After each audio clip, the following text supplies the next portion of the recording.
장발장이 왜 감옥에 간지 알지? 빵 훔쳐서. 뜻이 뭔지 알아? 레미제라블? 불쌍한 사람. 장발장을 잡을 때까지 쉬지 않겠다. 왕정이 없어진 거야? 그건 아빠도 정확히 기억이 안 나.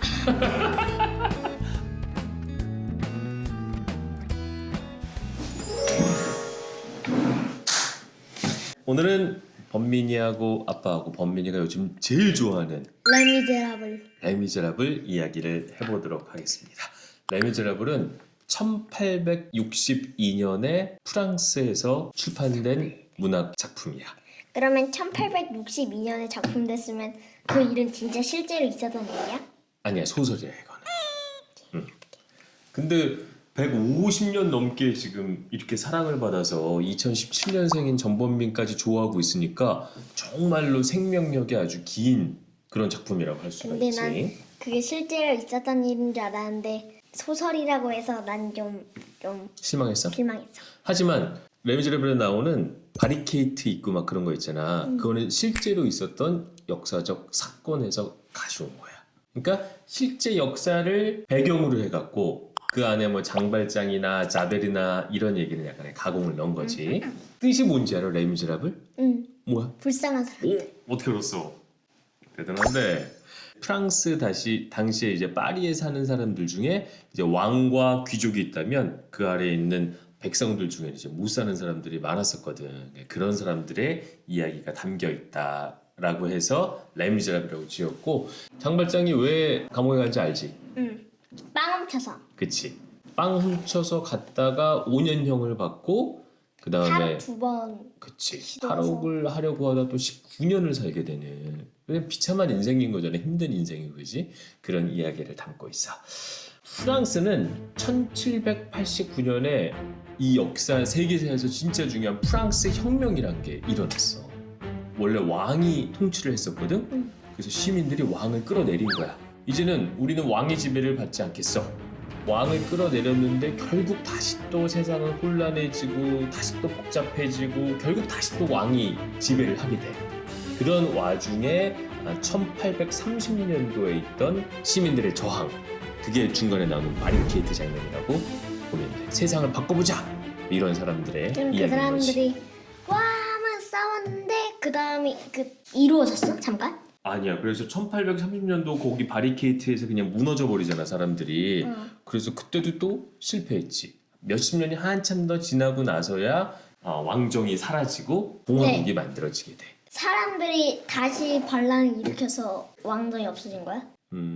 그건 아빠도 정확히 기억이 안 나. 아빠가 다 아는 건 아니니까.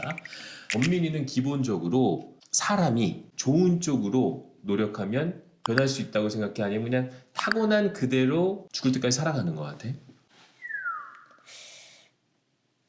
난 두 번째. 타고난 본성대로 인생을 살다 가는 것 같아? 근데 아무리 나쁜 사람도 착한 일을 하려고 노력을 해도 결국은 옛날에 죄를 지었으니까. 그리고 본성이 나쁜 사람은 아무리 착해지려고 노력을 해도 결국 나중에 봤을 때는 완전히 착해지지 못하고 이 중간에 있다고. 그러니까 조금 더 나아질 수는 있지만 좀 이렇게 완전히 좋은 사람이 되는 건 쉽지 않을 것 같다라는 생각이 있구나. 그지? 그래서 이 책에서는 빅토르 위고 같은 경우에는 사람은 어떤 계기로 인해서 완전히 다른 사람이 될 수 있다.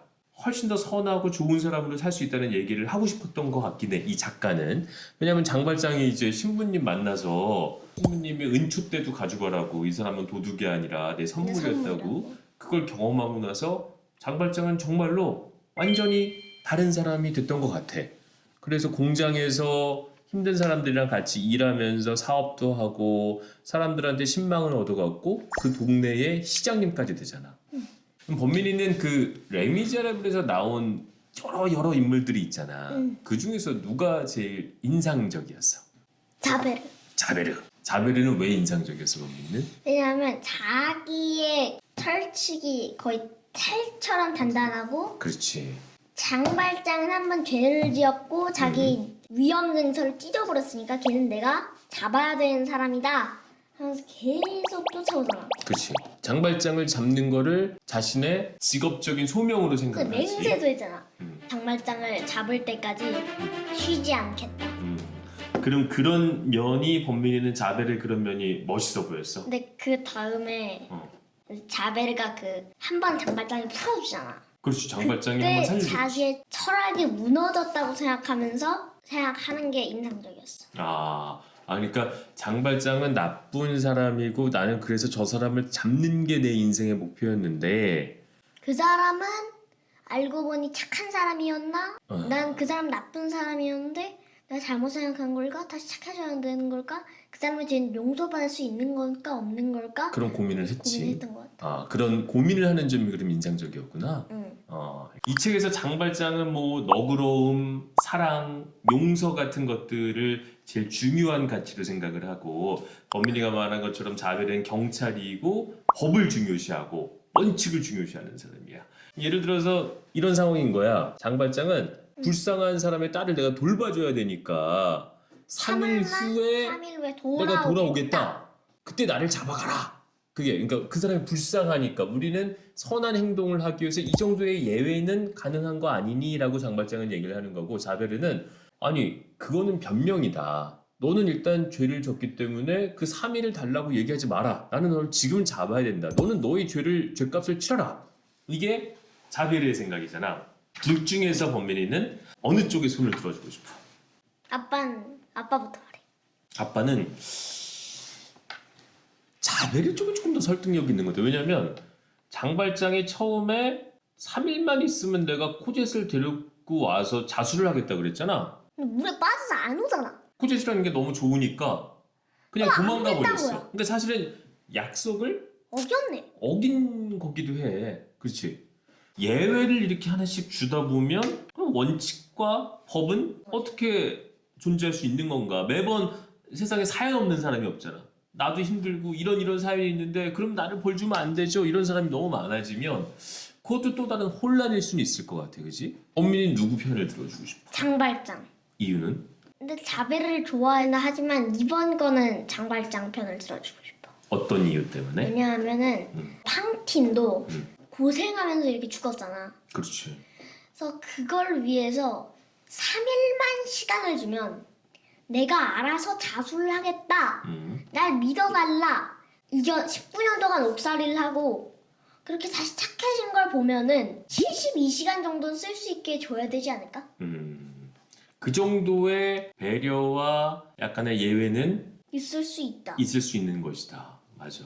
그래서 이제 레미제라블 내내 어떤 그런 장발장과 자벨의 다른 생각, 그들의 철학이 막 이렇게 부딪히면서 근데 둘 다 말이 되고 둘 다 설득적이기 때문에 아마 이 레미제라블이라는 더 소설은 재밌는 거지. 제일 재밌는 소설이 될 수 있었을 거라고 생각해. 마지막 부분에 이제 마리우스와 코젯의 사랑 얘기가 나오고, 그치? 세상을 바꾸려고 마리우스가 이제 마리케이트로 친구들하고 자 세상을 바꿔보자 하다가 친구들 다 떠나고 세상을 떠나서 슬퍼하다가 코젯을 만나서 사랑에 빠져서 행복하게 코젯과 결혼해서 할아버지 밑으로 들어서 살게 돼. 이 결말에 대해서는 본민이 어떻게 생각해? 난 일관성이 없다고 생각해. 어떤 면에서 일관성이 없어. 아니 바리케이드를 세웠으면은 어. 친구들도 마지막에 총 쏠 때 이렇게 빨간 깃발 들면서 이렇게 하면서 이렇게 죽잖아. 친구들 너무 마음 아프게 죽었잖아. 그치. 그럼 코제트랑 사랑에 빠진 건 뭐 그래 그럴 수도 있어. 있는데 지가 바리케이드를 했어. 했으면 끝까지 이어가다가 죽어야지. 그렇게 갑자기 이렇게 가다 이렇게 꺾어버렸어. 맞아. 갑자기 너무 바뀌어 버렸지 한꺼번에. 그래서 아빠는 어떤 면에서는 이 소설가가 자 세상을 바꾸자 이런 얘기를 하려고 이 작품을 썼나 생각을 하다가 이번에 아빠가 범민이랑 같이 보면서 든 생각은 근데 세상을 바꾸려고 했는데 결국에 할아버지랑 이게 좀 갈등이 있었잖아 마리우스가. 넌 귀족인데 왜? 넌 귀족인데 왜 혁명을 하려고 하니? 할아버지는 막 그렇게 혼냈었잖아. 왜냐하면 결국에는, 그때는 귀족이들이 더 편했으니까. 편했으니까. 근데 결국에는 뭐 잠깐 바리케이트 가서 이러다가 사랑하는 여성을 만나고 할아버지 밑에 들어가서 행복하게 사는 걸로 결말이 난 거야.